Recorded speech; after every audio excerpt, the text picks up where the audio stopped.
दीपावली यानी खुशियों की लड़ी घर में जगमगाने लगती है।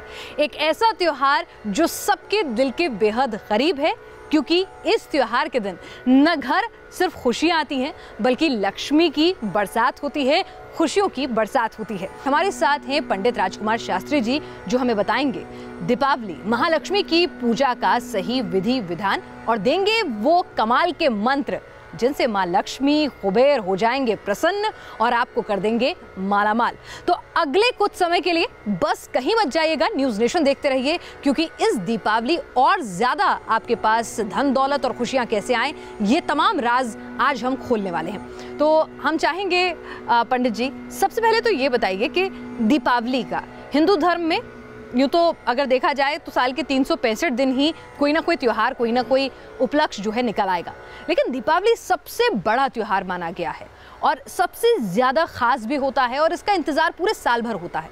आखिर ऐसा क्या विशेष मुहूर्त है, क्या विशेष ग्रहों का संयोग बनता है कि ये दिन इतना पवित्र हो जाता है? दीपावली का जो पावन पर्व है, यह कार्तिक महीने की कृष्ण पक्ष की अमावस्या तिथि को मनाया जाने वाला पर्व है।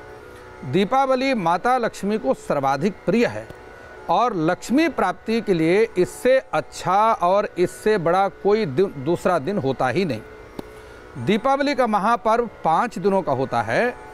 उसमें धन त्रयोदशी, नरक चतुर्दशी, कार्तिक अमावस्या, गोवर्धन पूजा और यम द्वितीया, जिसको हम विश्वकर्मा पूजा भी कहते हैं। दीपावली के दिन भगवान गणपति के साथ माता लक्ष्मी का पूजन विशेष महत्वपूर्ण होता है। गणपति भगवान की पूजा से रिद्धि सिद्धि आती है और लक्ष्मी माता की पूजा से धन, वैभव, सुख संपत्ति की प्राप्ति होती है। लेकिन पूजा करते समय पूर्ण श्रद्धा और शुद्ध भावना की बहुत आवश्यकता होती है। भावो ही विद्यते देव तस्मात् भावो ही कारणम। देवता का जो निवास है वो हमारे भाव में होता है, इसलिए पूजा पाठ कर्मकांड में हमारा भाव कितना पवित्र है, कितना तीव्र है और कितने हम भाव के द्वारा उस देवता को पकड़ पा रहे हैं, ये बड़ा महत्वपूर्ण होता है। साथ ही साथ अगर मैं गलत नहीं हूँ पंडित जी, हमें ये भी बताइए कि सरस्वती माँ, काली माँ का भी पूजन का विधान है, तो ऐसा नहीं है कि दीपावली सिर्फ लक्ष्मी की पूजा का विधान हो, उसके बारे में भी थोड़ी जानकारी दें। जी बिल्कुल ठीक पिनास, मैं आपको बता दूं कि दीपावली पर सरस्वती के रूप में वही खातों का पूजन किया जाता है, महाकाली के रूप में स्याही और दवात का पूजन किया जाता है, कुबेर के रूप में हम तिजोरी का पूजन करते हैं जिससे हमारी तिजोरी हमेशा भरी रहे। घर व व्यापारिक प्रतिष्ठान के प्रमुख द्वार पर स्वस्तिक बना करके उनका पूजन किया जाता है और दीपक जला करके प्रकाश के रूप में हम लक्ष्मी का पूजन करते हैं। तो इस प्रकार से इन दीपकों से देव स्थान, निवास स्थान, व्यापारिक प्रतिष्ठान, ये सभी को सजाया जाता है।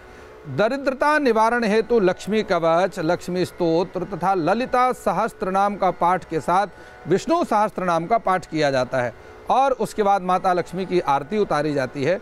प्रसन्नता प्राप्ति हेतु आतिशबाजी की जाती है। यद्यपि अब सुप्रीम कोर्ट में उसमें बैन कर दिया है थोड़े दिन के लिए, तो लेकिन हमारे हिंदू धर्म में आतिशबाजी का प्रारंभ से ही जो है इसका महत्व है और स्नेहियों को अपने स्नेह और प्यार को बांटने के लिए मिठाई और उपहार, ये सारी चीजें दी जाती हैं और शुभकामनाएं एक दूसरे को प्रेषित की जाती हैं। बहुत अच्छी बात आपने बताई कि हमें शायद नहीं मालूम था कि हर चीज का कितना महत्व है। अब हम चाहेंगे कि दीपावली के लिए मुहूर्त जो होते हैं उनके बारे में बताएं। सबसे पहले तो मुझे कोई एक सामान्य मुहूर्त बताइए कि अगर कोई आम शख्स है वो अगर पूजा अर्चना करना चाहता है तो उसके लिए एक शुभ मुहूर्त सबसे ज्यादा क्या है इस बार दीपावली का? जी देखिए, मैं आपको बतलाता हूं कि 18 तारीख की रात्रि को, इस वर्ष 18 तारीख की रात्रि को यानी 19 की सुबह 12:13 से अमावस्या तिथि आरंभ हो रही है, जो कि 19 तारीख की रात्रि अर्धरात्रि के बाद 20 तारीख को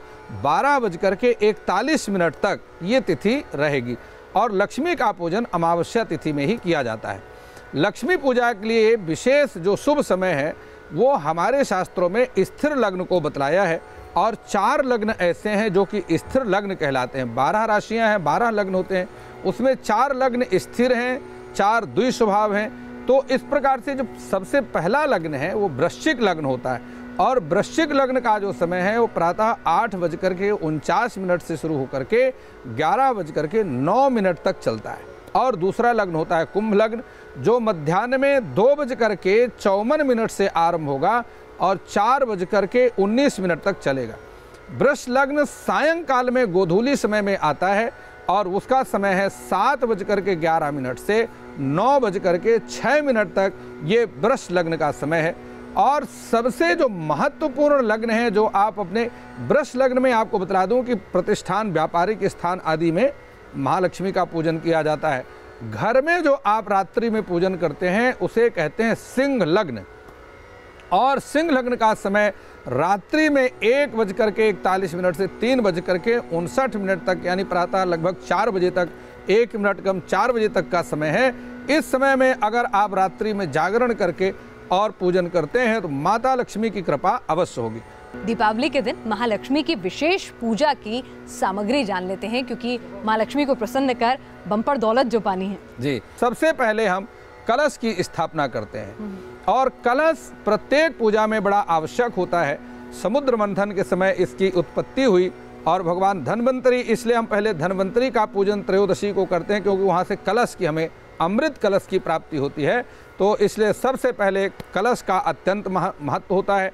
और इस कलश में हम सभी के गंगे च यमुने चैव गोदावरी सरस्वती नर्मदे सिंधु कावेरी चले अस्मिन् सन्निधिं कुरु कलशस्य मुखे विष्णु कंठे रुद्रः समाश्रितः मूले अस्य स्थितो ब्रह्मा मध्ये मातृगणः स्मृता कुशौ तु सागरः सर्वे सप्तदीप वसुंधरा ऋग्वेदो यजुर्वेदः सामवेदो अथर्वण अन्यैश्च सहिता सर्वे कलशं तु समाश्रिताः। ये सभी अत्र गायत्री सावित्री शांति पुष्टिकरी तथा आयान्तु देव पूजार्थ दुरितक्षय कारकम, इस ये कलश के मंत्र हैं। और इस प्रकार से हम गायत्री आदि सभी देवियों की और सभी रिद्धि सिद्धियों की, सभी तीर्थों का जितना अंड पिंड ब्रह्मांड है, ये सब कुछ कलश में समाहित है। लाल वस्त्र बिछा करके उसके ऊपर ये हरी मूंग बिछा दें और उसके ऊपर कलश की स्थापना करें। ये समृद्धि का प्रतीक है। इस प्रकार से हमें दीपक भी जलाना है। दीपक इसलिए जलाना है क्योंकि ये प्रकाश का स्वरूप है और प्रकाश में ही माता लक्ष्मी का पूजन किया जाता है। सामग्री है? और इसके साथ मैं आपको बता दूं, यह हमारे पास में कुमकुम है जो स्वयं भगवती लक्ष्मी का स्वरूप है। और इस लक्ष्मी का कुमकुम का तिलक लगाने से लक्ष्मी माता प्रसन्न होती हैं। और इस कुमकुम के ऊपर आपको बता रहा हूँ, ये अक्षत है जो भगवान विष्णु का प्रतीक है।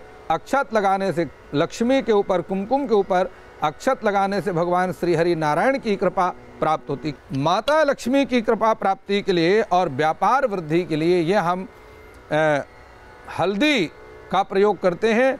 और इस हल्दी के साथ ही आपको बता दूं, ये धनिया के दाने हैं, यह भी व्यापार की वृद्धि और घर में सुख शांति के लिए इसका प्रयोग किया जाता क्या है आपके पास? इसके साथ में आपको बता दूं कि यह पांचजन्य नाम का शंख है। ये पांचजन्य शंख है, दक्षिणावर्ती शंख है। आप इसको देखिए, यह मेरे दाहिने हाथ की तरफ खुलता है। जो दाहिने हाथ की तरफ खुलता है, राइट हैंड साइड में खुलता है, वही दक्षिणावर्ती शंख होता है। और इसी शंख का नाम पांचजन्य शंख भी होता है। इस प्रकार से एक शंख भी चाहिए। और क्या है? एक शंख की भी अत्यंत आवश्यकता होती है। और क्या है? और इसके साथ ये गोमती चक्र हैं जो कि दीपावली की पूजा में नितांत आवश्यक हैं। ये गोमती चक्र हैं, भगवान विष्णु के स्वरूप माने जाते हैं। और भगवती वृंदा के श्राप से ये जो है शालिग्राम के रूप में, चक्र शालिग्राम जिसको आप कहते हैं, चक्र शालिग्राम के रूप में गंडकी नदी में उत्पन्न हुए। तो ये हम इनको पूजन करके, गोमती चक्र का पूजन करके और इनको नए कपड़े में बांध करके अपनी तिजोरी में रखते हैं। उससे तिजोरी कभी खाली नहीं रहती है। जी। ये सारी चीजें बड़ी आवश्यक। और हाँ बिल्कुल, अभी जलेबी बताता हूँ आपको। भगवती लक्ष्मी जो है कमलासना है, कमल का आसन माता को अत्यंत प्रिय है। ये देखिए, हमने कमल के पुष्पों की पूरी व्यवस्था की है और ये कमल पुष्प हम माता को अर्पण करेंगे। इसके साथ ही ये ऋतुफल हैं और साथ में ये पंचामृत है। ये पंचामृतम मयो नीतम पयोदधि घृतम मधु शर्करा च समायुक्तम स्नानार्थम प्रतिगृहीताम। ये पंचामृत के द्वारा हम भगवती लक्ष्मी का आवाहन करेंगे, पूजन करेंगे, उनको प्रसन्न करेंगे। देखिए, दीपावली में एक विशेष महत्व है। मिष्ठान्न में ये जलेबी है। जलेबी को दूध में डाल करके पूजन के उपरांत जलेबी को दूध में डाल करके पूरे परिवार को खिलाया जाता है, जिससे परिवार में सभी में मिठास बनी रहे, परिवार में एकता बनी रहे, एक दूसरे के विचारों का समर्थन करें, एक दूसरे के विचारों से सहमति बने और एक दूसरे के विचारों का सम्मान करें। विधान क्या होगा? पूजन की सामग्री तो मैंने जुटा ली है, लेकिन किस तरह से पूजन करना है ये बताइए। बिल्कुल पिनाश, आपको बतलाता हूँ कि ये सारी सामग्री जहाँ हम एकत्रित करते हैं, इस सामग्री के साथ यह आवश्यक होता है कि हम पूरे विधि विधान के साथ में पूजन का कार्य संपन्न करें, क्योंकि भगवान ने गीता में कहा है कि शास्त्र विधिम उत्सृज्य यजन्ते इह देवता न सा सिद्धि मापनोति न सुखम न पराम गति। जो विधि का उल्लंघन करके पूजन करता है उससे वह जो है सिद्धि की प्राप्ति नहीं करता, अर्थात वह पूरी तरह से कामनाओं को सिद्धि देने वाला नहीं होता। तो इसके लिए हम क्या करते हैं कि हमारे शास्त्रकारों में लक्ष्मी के 8 स्वरूपों का वर्णन किया है, और वह 8 लक्ष्मी कौन सी हैं? सबसे पहले आद्य लक्ष्मी, विद्या लक्ष्मी, सौभाग्य लक्ष्मी, अमृत लक्ष्मी, काम लक्ष्मी, सत्य लक्ष्मी, भोग लक्ष्मी और 8वीं है योग लक्ष्मी। भृगु ऋषि के घर में पुत्री के रूप में लक्ष्मी माता ने जन्म लिया, इसलिए उनको भार्गवी भी कहा जाता है। और अब मैं आपको बतलाता हूँ कि दीपावली की पूजा का पूरा विधि विधान क्या है। दीपावली पूजा में तिल के तेल के 7, 11 अथवा 21 दीपक आप जलाना चाहिए। प्रज्वलित करके एक थाली में रख करके आरती करने का ये इसका नियम है। आसन अगर आप चाहें तो पीला भी प्रयोग कर सकते हैं, अन्यथा लाल रंग का आसन माता लक्ष्मी को अत्यंत प्रिय है। लाल रंग से माता लक्ष्मी को बहुत प्रेम है, तो इस प्रकार से लाल रंग का आसन प्रयोग करें। संभव हो सके तो लाल वस्त्रों को धारण करके ही माता लक्ष्मी का पूजन करें। कनक धारा स्तोत्र भगवान शंकराचार्य जी के द्वारा दिया गया है, ललिता सहस्त्रनाम। और मैं आपको बतला दूं, श्री सूक्तम का पाठ आपको अवश्य करना है। श्री सूक्तम के जो 16 मंत्र हैं अत्यंत महत्वपूर्ण हैं, और हो सके तो आप स्वयं इसका पाठ करें, अन्यथा किसी योग वैदिक ब्राह्मण को बुला करके श्री सूक्तम का पाठ करवाएं। और ये ध्यान रखें कि श्री सूक्तम का पाठ या कनक धारा स्तोत्र का पाठ सस्वर करें। और दीपावली पूजन में विष्णु पुराण का एक जो है विष्णु सहस्त्र नाम का पाठ आपको अवश्य करना चाहिए। कुछ मंत्र मैं विष्णु सहस्त्र नाम के यहाँ पर आपको बतलाता हूँ कि आपको किस स्वर में विष्णु सहस्त्र नाम का पाठ करना है। ओम यस्य स्मरण मात्रेण जन्म संसार बंधनात् विमुच्यते नमस्तस्मै विष्णवे प्रभु विष्णवे श्रुत्वा धर्मान शेषेण पावनानि च सर्वसः युधिष्ठिरः शान्तनवं पुनरेवाभ्यभाषत। ये महाभारत से है विष्णु सहस्त्रनाम। पितामह भीष्म ने महात्मा युधिष्ठिर को दिया, और इसका अर्धरात्रि के समय में पाठ करने से विष्णु सहस्त्रनाम का बहुत एक गुप्त बात बतला रहा हूँ, जो भी मन की कामना होती है वो 100% सिद्ध हो जाती है। कोई मन की कामना अधूरी नहीं रही। आधी रात को अगर हमने दीपावली की आधी रात को हमने अगर विष्णु सहस्त्रनाम का पाठ किया तो हर मनोकामना पूर्ण होगी। तो यहाँ पर एक प्रथा चली आ रही है जिसके बारे में मैं जानना चाहूंगी आपसे, आपका क्या मत है कि हम लोग घर में अपने पर्स जो होता है, अपने चांदी के सिक्के, महिलाएं अपने आभूषण की पूजा करती हैं, कुछ लोग श्रीयंत्र भी रखते हैं, और साथ ही कुछ लोग कछुए का एक प्रारूप बनाकर रखते हैं। तो ये सब चीजें कितनी महत्वपूर्ण होती हैं, उस पर कुछ आप रोशनी डालें। जी बिल्कुल, आपने बिल्कुल ठीक कहा है। और पिनाश मैं आपको बता दूं, हमारे पास में ये श्री यंत्र है जो हमने स्पेशल यहाँ पर जो है अपने दर्शकों के लिए ये श्री यंत्र की हमने यहाँ स्थापना की। देखिए, श्री यंत्र को लाल कपड़े के ऊपर स्थापित करना है। लाल रंग माता को अत्यंत प्रिय है महालक्ष्मी को, और ये 16 रेखाओं का श्रीयंत्र है। नकली श्रीयंत्र बाजार में बहुत मिलते हैं, सावधान रहना है। जहाँ श्रीयंत्र स्थापना होती है, भगवती लक्ष्मी की सारी शक्तियाँ इसमें समाहित होती हैं।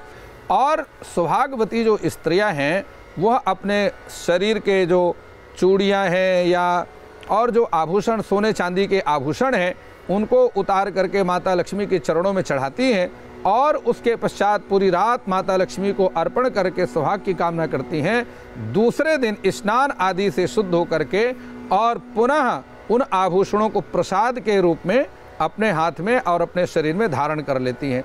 तो इस प्रकार से माँ लक्ष्मी के दाहिनी और विष्णु भगवान की स्थापना अवश्य करना चाहिए और गणपति को बाएं हाथ की तरफ स्थापना करनी चाहिए, क्योंकि गणपति भगवान के दाहिने तरफ में भगवती लक्ष्मी का वास होता है। तो इसलिए लक्ष्मी की पूजा गणपति के दाहिने तरफ और भगवान नारायण के बाएं तरफ स्थापित करना चाहिए। इसमें मोती शंख, गोमती चक्र, इन सभी का बड़ा महत्वपूर्ण स्थान है, लेकिन दक्षिणावर्ती शंख का सर्वोपरि स्थान है। जान लेते हैं कि आखिर माँ लक्ष्मी को प्रसन्न करने वाले वो कौन से मंत्र हैं जिनका दीपावली के दिन जाप करने से आप लक्ष्मी को सबसे ज्यादा प्रसन्न कर पाएंगे। लेकिन उससे पहले मंत्र के लिए थोड़ा इंतजार कीजिए, उससे पहले कथा सुना दीजिए कि लक्ष्मी माँ को लेकर और इस त्योहार को लेकर जो हमारे वेद पुराण हैं उनमें क्या कथा चली आ रही है। जी, महालक्ष्मी की कथा है कि एक सत्य शर्मा नाम के ब्राह्मण हैं।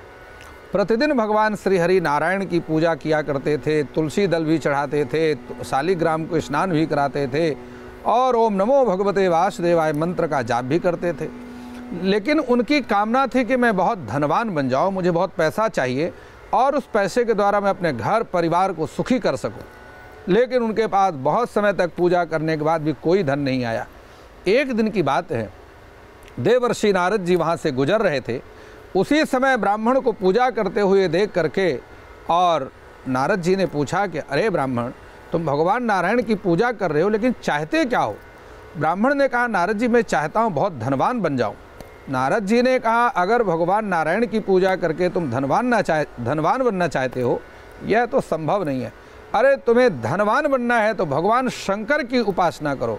भगवान नारायण तो धन देंगे लेकिन बहुत दिन तक पूजा करनी पड़ेगी।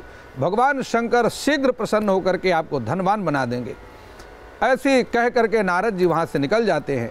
उसी समय सत्य शर्मा ने भगवान शंकर का पूजन शुरू कर दिया। रुद्राभिषेक किया, ओम नमः शिवाय मंत्र का जाप आरंभ किया। शीघ्र भगवान शंकर प्रकट हो गए। भगवान शंकर ने कहा, ब्राह्मण तुम्हें क्या चाहिए? सत्य शर्मा ब्राह्मण ने कहा, महाराज मैं धनवान बनना चाहता हूँ। भगवान शंकर ने कहा, देखो मैं धन तो किसी को देता नहीं, धन देने का काम लक्ष्मी का है, लेकिन लक्ष्मी तुम्हें प्राप्त हो उसका उपाय तुम्हें बताता हूँ। राजा के पास जाकर कहना, राजन कार्तिक कृष्ण पक्ष की अमावस्या के दिन पूरे राज्य में आपके अंधकार, किसी के घर में कोई दीपक प्रकाश न जले, केवल मेरे घर में दीपदान होना चाहिए, मेरे घर में प्रकाश हो। अगर राजा ने तुम्हें यह वरदान दे दिया तो फिर निश्चित रूप से आपके घर में लक्ष्मी की कृपा हो जाएगी। जा करके ब्राह्मण ने राजा से वरदान मांगा। राजा ने कहा, ये कौन सी बड़ी बात है, जाओ आज मेरे घर को छोड़ करके पूरे राज्य में भी किसी के घर में प्रकाश नहीं होगा, केवल ब्राह्मण जी आपके घर में प्रकाश होगा। और ऐसा कह करके राजा ने पूरे नगर में ढोल बजवा दिया कि पूरे नगर में किसी के घर में प्रकाश नहीं होगा। सभी ने अपनी बत्तियां बंद कर दी। नगर के बाहर ब्राह्मण एक झोपड़ी में प्रकाश करके भगवान का पूजन कर रहे थे और उसी समय अर्धरात्रि का समय भगवती लक्ष्मी प्रकट होती हैं और पूरे नगर में घूमती हैं कि कहीं प्रकाश हो रहा हो तो मैं उसके घर में जाकर के निवास करूं। लेकिन पूरे नगर में अंधकार था। नगर में भ्रमण करती हुई महालक्ष्मी को वही ब्राह्मण का घर दिखाई पड़ा जहां माता का पूजन चल रहा था, अनुष्ठान जप मंत्रोच्चार चल रहा था और प्रकाश भी हो रहा था। माता लक्ष्मी उसी ब्राह्मण के घर में जाकर के निवास करती हैं। ब्राह्मण ने कहा, आप मेरे घर आई, आपका स्वागत है, लेकिन मैं चाहता हूं आप भगवान श्री नारायण के साथ मेरे घर में आए, जिससे आप चिर स्थायी रूप से मेरे घर में निवास करें। लक्ष्मी ने कहा, ब्राह्मण कुछ दिन तक मुझे अपने घर में रहने दो और कार्तिक मास की शुक्ल पक्ष की एकादशी को जब मेरे पति भगवान श्री हरि नारायण चतुर्मास की निद्रा को समाप्त करके जगेंगे, उनको भी मैं लेकर आपके घर आऊँगी। और ऐसा वचन देकर के माता लक्ष्मी सर्वदा सर्वकाल के लिए प्रकाश करने वाले ब्राह्मण के घर में निवास कर गई। इस प्रकार से जो अपने घर में रात्रि जागरण करते हैं, माता लक्ष्मी का दीपदान करते हैं और माता लक्ष्मी का पूजन करते हैं, सर्वदा सर्वकाल के लिए माता लक्ष्मी भगवान श्री हरि नारायण के साथ में उसके घर में वास करने लग जाती है। अब हम चाहेंगे कि आप वो मंत्र भी बता दें हमारे दर्शकों को, वो मंत्र जो महालक्ष्मी को करेंगे प्रसन्न और जिनका जाप करने से दीपावली के दिन महालक्ष्मी का वास हो जाएगा। ओम श्रीं ह्रीं क्लीं महालक्ष्मी नमः। मंत्र का 8 माला कम से कम जाप करना है और जाप के लिए कमल गट्टे की माला, कमलाक्ष की माला का प्रयोग करना है। जिस समय आप जाप करेंगे उस समय आपका मुख ईशान कोण की तरफ होना चाहिए, अथवा जो आपने मंदिर की स्थापना की है ईशान्य देवता ग्रह के अनुसार ईशान कोण में मंदिर की स्थापना करके पूर्व या उत्तर दिशा की तरफ मुख करके इस मंत्र का जाप करें। लाल वस्त्रों को धारण करें, घी का दीपक जलाएं और इसके साथ ही लाल आसन पर बैठ करके माता की उपासना करें। निश्चित रूप से आपको धन धान की वृद्धि अवश्य प्राप्त होगी। और अब वक्त आ गया है कार्यक्रम के इस हिस्से में उन बातों का जानने का जो करनी है दीपावली के दिन माँ लक्ष्मी को प्रसन्न करने के लिए, और जो बातें बिल्कुल नहीं करनी। तो क्या करें पंडित जी और क्या बिल्कुल ना करें, ये ज्ञान भी हमें दें। जी, प्रातःकाल उठकर घर की साफ सफाई अवश्य करें और पूजन जप आदि कर्म को संपन्न करके अपने घर के अन्य कार्यों की शुरुआत करें। माँ लक्ष्मी को गुलाब या कमल के पुष्प अवश्य चढ़ाएं। वृद्ध आदरणीय व्यक्तियों के चरण छू करके उनका आशीर्वाद अवश्य लें। दीपावली की मध्य रात्रि को गाय के गोबर का दीपक बना करके निवास गृह के मुख्य द्वार पर काले तिल के तेल अथवा सरसों के तेल का दिया अवश्य जलाएं। तिल के तेल में थोड़ी सी शक्कर अगर आप डाल करके और बत्ती घर के बाहर की तरफ लगाते हैं अथवा 4 मुख वाला दिया जलाते हैं और घर का कोई सदस्य बाहर ना निकले, जब आपने दिया जला दिया उसके बाद घर का कोई सदस्य घर के बाहर ना निकले, ये ध्यान रखना है। दीपावली को सायंकाल के समय हाथ में सुपारी और तांबे का सिक्का लेकर के गोधूली टाइम में पीपल के पास जा करके और वहाँ पर चढ़ा दें। पीपल के नीचे एक दिया जला दें और माता लक्ष्मी को अपने घर आने का निमंत्रण दें। यह प्रयोग आपने चुपचाप करना है, किसी को बताना नहीं। अर्धरात्रि के 12 बजे लक्ष्मी का पूजन करके घर के प्रत्येक कमरे में शंख अवश्य बजाएं और हो सके तो डमरू भी बजाएं। दीपावली पर काले घोड़े की नाल सरसों के तेल से धो करके पंचामृत और गंगा जल से शुद्ध करके घर के मुख्य द्वार पर लगाएं। किसी प्रकार की बाधा नहीं रहेगी। नमक, लाल मिर्च और काले मिर्च का दान, इसके साथ ही नींबू, नमक, काली मिर्च, लाल मिर्च और नींबू का दान अगर आप करते हैं तो पूरे वर्ष आपके घर में किसी प्रकार की बाधा नहीं होगी। धन धान्य की वृद्धि निरंतर होती रहेगी। चलिए, और वो कौन सी खास बातें हैं जो बिल्कुल नहीं करनी दीपावली के दिन? किन खास बातों का ख्याल रखना है जिसकी वजह से लक्ष्मी जी हमसे रूठ सकती हैं, नाराज हो सकती हैं? जी देखिए, सबसे बड़ी बात यह है कि जो भी आपके घर में आता है या आप कहीं भ्रमण में जाते हैं, परिभ्रमण में, सभी के साथ प्रेम पूर्वक आचरण करें। आचरण, अपना आचार विचार व्यवहार बिल्कुल शुद्ध रखें। किसी का अपने मन से, वचन से, कर्म से किसी का अपमान ना करें। इन सारी बातों को ध्यान रखना है।